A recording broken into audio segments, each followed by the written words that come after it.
I stood in the rain, watching the movers carry elegant furniture into my sister Emma's new mansion.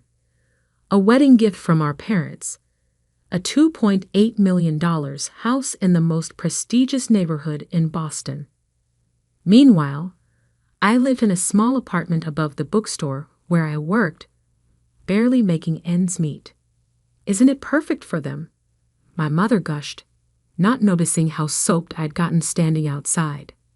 Emma and James will be so happy here. And there's plenty of room for grandchildren. I forced a smile, thinking of the congratulations card I'd scraped together money to buy. It's beautiful, Mom. Emma emerged from the house, immaculate in designer clothes, her new engagement ring catching what little sunlight filtered through the clouds. Madison, you finally made it. What do you think of our little starter home? Starter home. As if a nearly $3 million mansion was just a stepping stone. It's lovely, I managed. The perfect wedding present. Oh, don't be jealous, Maddie. Emma laughed, using the nickname I'd always hated. I'm sure you'll find someone special too. Maybe one of those nice boys at the bookstore. Our mother jumped in. You know the Henderson's son is still single. He's an accountant now. Very stable career. I bit my tongue. At 32, I had a master's degree in literature and was working on my first novel. But to them, I was just the family disappointment. The daughter who chose books over business, dreams over security. I should go, I said quietly. My shift starts soon. On a Saturday? Mom frowned. But we're having a family dinner to celebrate Emma's house. Some of us have to work weekends, Mom. Emma rolled her eyes. Still so dramatic, Maddie. This is why you struggle, you know. Always choosing the hard way instead of accepting help. Help, like the full ride to business school I'd turned down. Like the position at Dad's firm I'd refused. Like the arranged dates with suitable men I'd avoided. What they never understood was that their help always came with strings. Golden handcuffs designed to shape me into their version of success. The bookstore's short-staffed, I said, already turning to leave. And I need the hours. Well, Mom sighed, at least take some leftovers home. I hate thinking of you eating alone in that tiny apartment. I didn't tell her that my tiny apartment was my sanctuary, a space filled with books, art, and peace. A place where I could write without judgment, dream without limits. The next morning, I stopped at Pete's corner store for my usual coffee.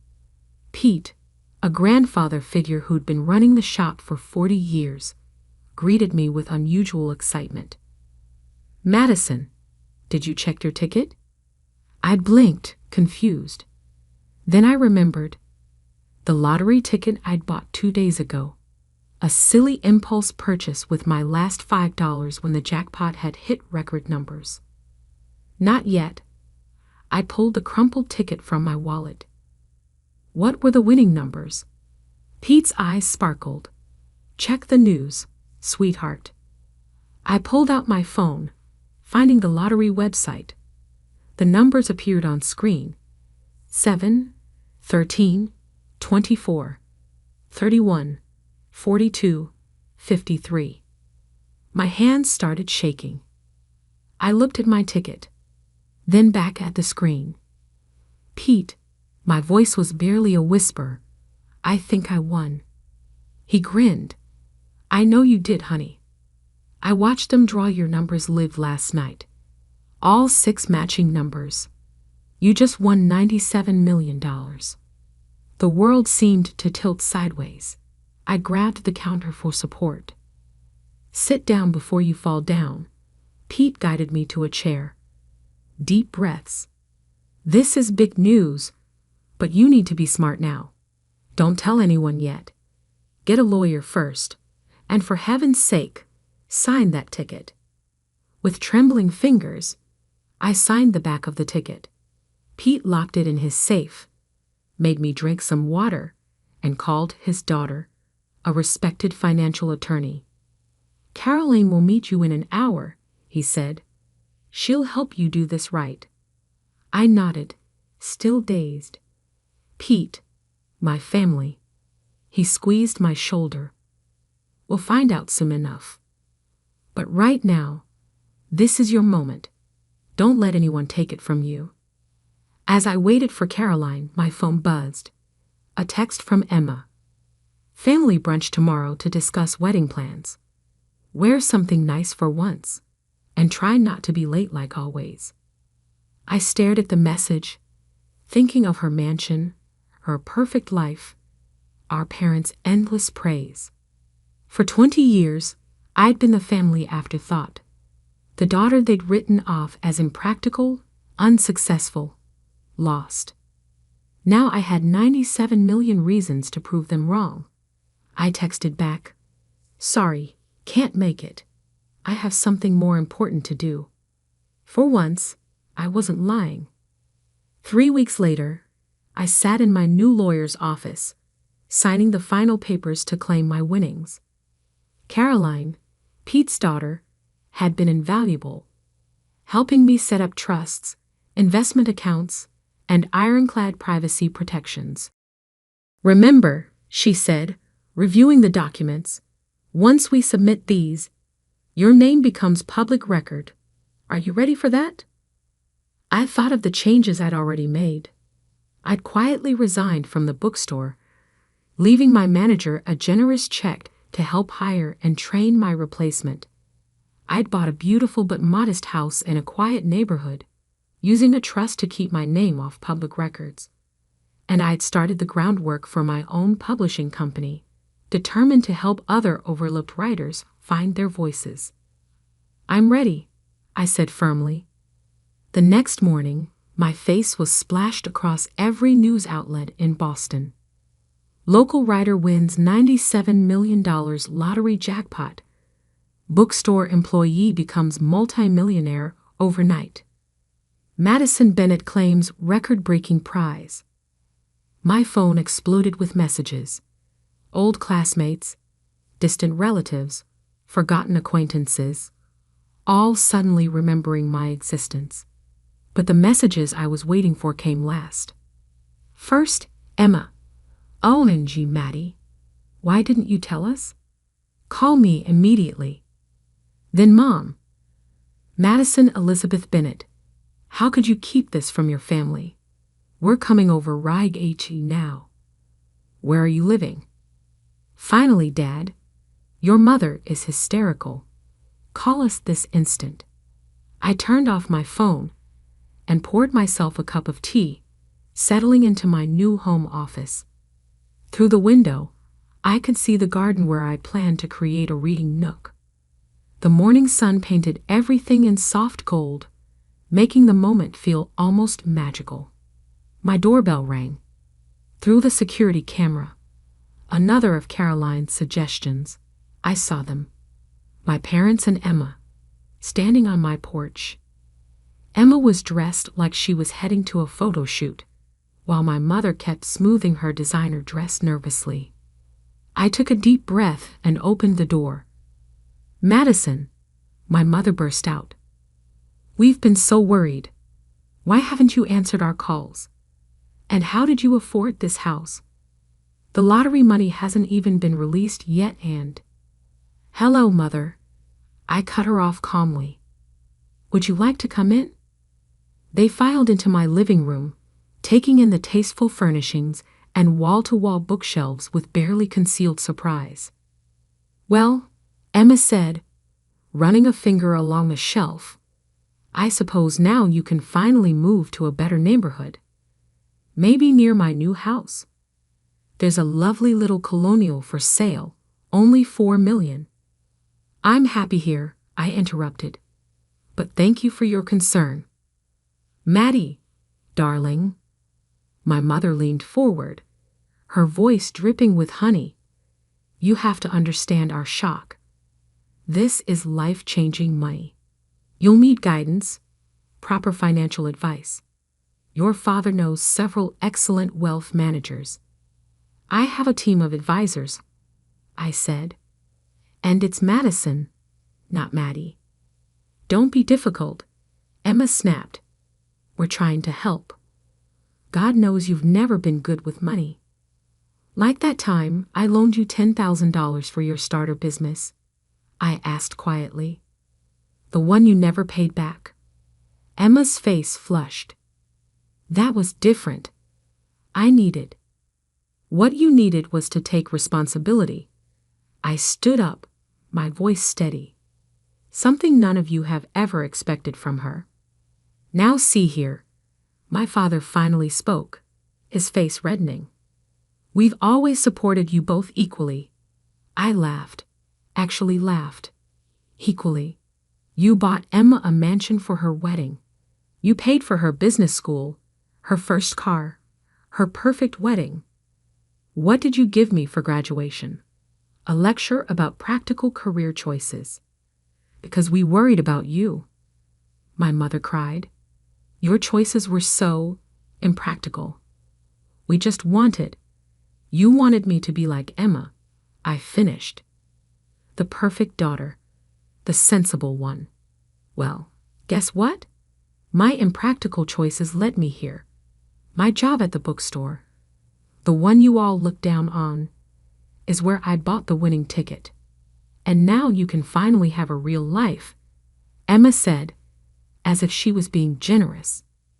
We can help you invest, get you into the right social circles. No. The room fell silent. What do you mean no? My father demanded.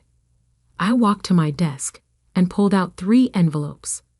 Emma, this is a cashier's check for $10,000, repaying the loan you've conveniently forgotten about. I handed her the first envelope. Mom, Dad, this is a check for $15,000, the total of every gift, every payment, every contribution you've ever made to my life. I've kept careful records. They stared at the envelopes, speechless.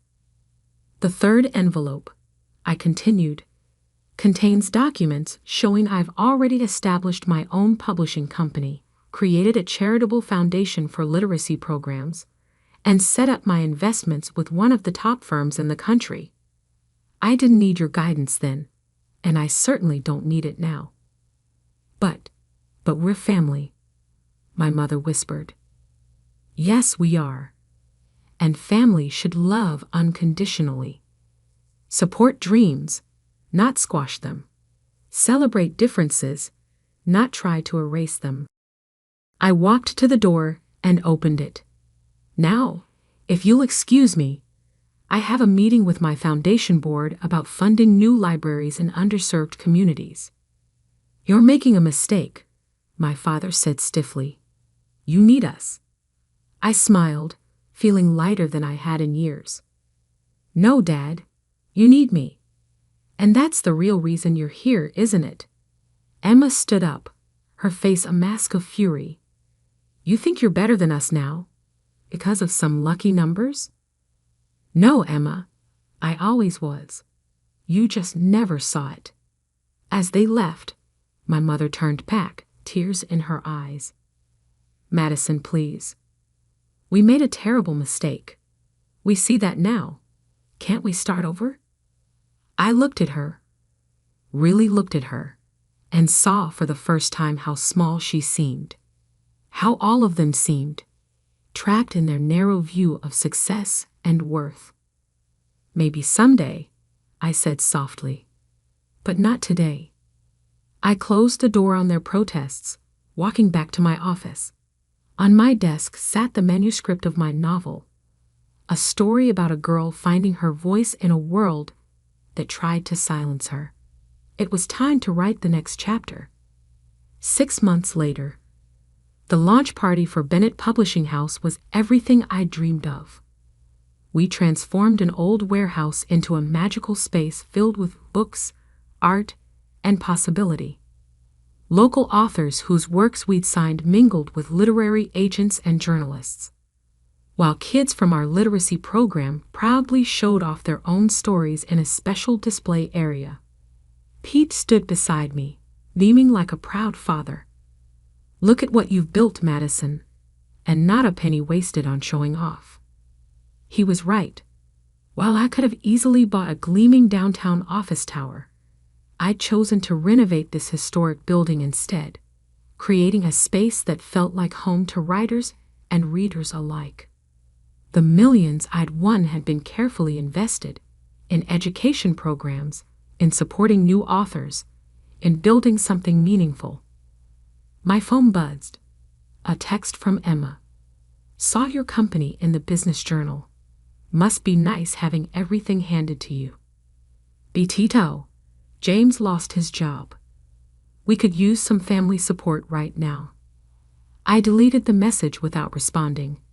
Over the past months, they tried everything. Guilt, manipulation, fake kindness, and finally, outright demands. Emma's starter mansion was apparently too small now.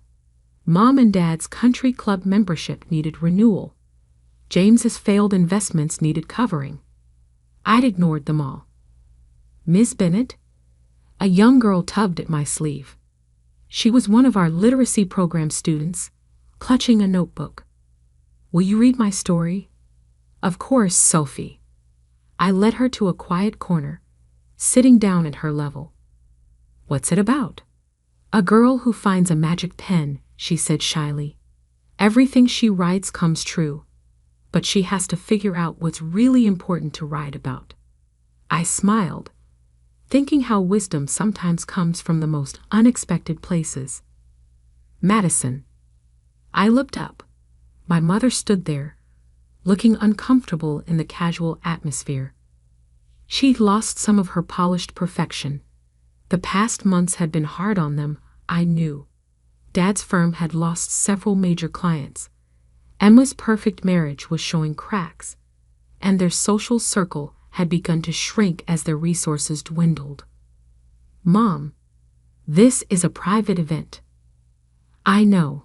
I had to talk to you. She glanced at Sophie. Alone? I turned to Sophie. Why don't you show your story to Miss Sarah? She's our children's book editor. After Sophie scampered off, I faced my mother. Well, your father's company is failing, she said bluntly. Emma's house is being foreclosed. Everything's falling apart, and you're here playing with children's stories. I stood up, anger flaring. Playing? Look around, Mom. Really look. See those kids? They're learning to love reading, to believe in their own voices. See those authors? They're getting chances they never had before. I'm not playing, I'm building something real. But your family has never respected my choices. I cut in. Even now, you're not here because you care about what I've built. You're here because you need money. She flinched. We're still your family. Are you? I walked her over to our wall of success stories. Photos of children reading, authors signing their first contracts, community programs making real change. Family celebrates each other's victories. Family supports each other's dreams. When was the last time you asked about my novel? My goals? My happiness? I don't know. Exactly. I turned to face her. The lottery didn't change who I am, Mom. It just gave me the freedom to stop seeking approval I was never going to get. Tears filled her eyes. We were wrong. I see that now. But can't you forgive us? Forgiveness isn't the issue, I said gently. I forgave you months ago. That's why I'm not angry anymore. But forgiveness doesn't mean letting people keep hurting you. What do you want from us? Nothing. That's the point. I don't need anything from you anymore. And until you can want a relationship with me that isn't about money or status or your idea of success, we don't have anything to discuss. A commotion near the entrance caught my attention. Emma had arrived with Dad and James in tow. Really? I sighed. You all came to ambush me at my company's launch. We're desperate. Emma cried, mascara running down her cheeks. James lost everything in that investment scheme. The bank is taking our house, and Daddy's company is dying. Please, Maddie, you have to help us. The room had gone quiet. Our guests tried to pretend they weren't watching the drama unfold. I looked at my family. Really looked at them. Dad, gray and deflated without his usual power. Emma, designer clothes now slightly worn, desperate for a bailout. Mom, torn between pride and need. No, I said firmly. No. Dad's voice cracked. I'll make you all a different offer instead. I pulled out my phone, pulling up some photos. This is Carter Financial Services. They're looking for experienced advisors with community connections. Dad, they've agreed to interview you for a senior position. No guarantees, but a fair shot. I swiped to the next photo. Emma, the local arts center needs a fundraising coordinator. With your social skills and event planning experience, you'd be perfect. James, my friend's construction company is hiring project managers. Real work, fair pay. You want us to work for other people. Emma looked horrified. I want you to earn your own way. Like I did. Build something real. Find out who you are without the fancy titles and borrowed money. And if we refuse, Dad asked stiffly, then you'll figure something else out. But you won't get a dime from me to maintain the lifestyle that made us all so unhappy. Mom stepped forward, surprising me. The Arts Center, they really think Emma would be good at fundraising? Yes, because she is good at it. When she's actually trying, not just playing the perfect daughter. Emma wiped her eyes, smearing expensive mascara. I don't know how to be anything else. Yes, you do. I took her hand, the first time we touched in months. You're smart, capable, and determined. Use those qualities for something meaningful instead of just appearances. Dad cleared his throat. The position, at Carter Financial. When's the interview? Tomorrow at 10. Don't wear your Rolex. Show them your experience, not your ego. One by one, they nodded. Not happy, not grateful, but perhaps thoughtful. As they left, Mom turned back. Your company, it's really amazing, Madison. I'm sorry we never saw. I know, I said softly. Maybe someday you'll see me too. After they were gone, Pete appeared at my side. You okay, kiddo? I looked around at my publishing house, at the dreams being born, the stories being told, the lives being changed. You know what, Pete? I really am. Sophie came running back, waving her notebook. Ms. Bennett, Ms. Sarah loved my story. She said maybe someday it could be a real book. I knelt down beside her. Want to know a secret, Sophie? Every real book starts with someone brave enough to tell their story. Like you. Like all of us. Later that night, I sat in my garden reading nook, working on my novel. My phone buzzed with a text from Emma. I have an interview at the Arts Center tomorrow. Any advice? I smiled, typing back, be yourself, your real self. The lottery hadn't just given me millions. It had given me the chance to show my family and myself what real wealth looked like. Not the money in my bank account, but the courage to finally be exactly who I was meant to be. And that was worth more than any number could measure.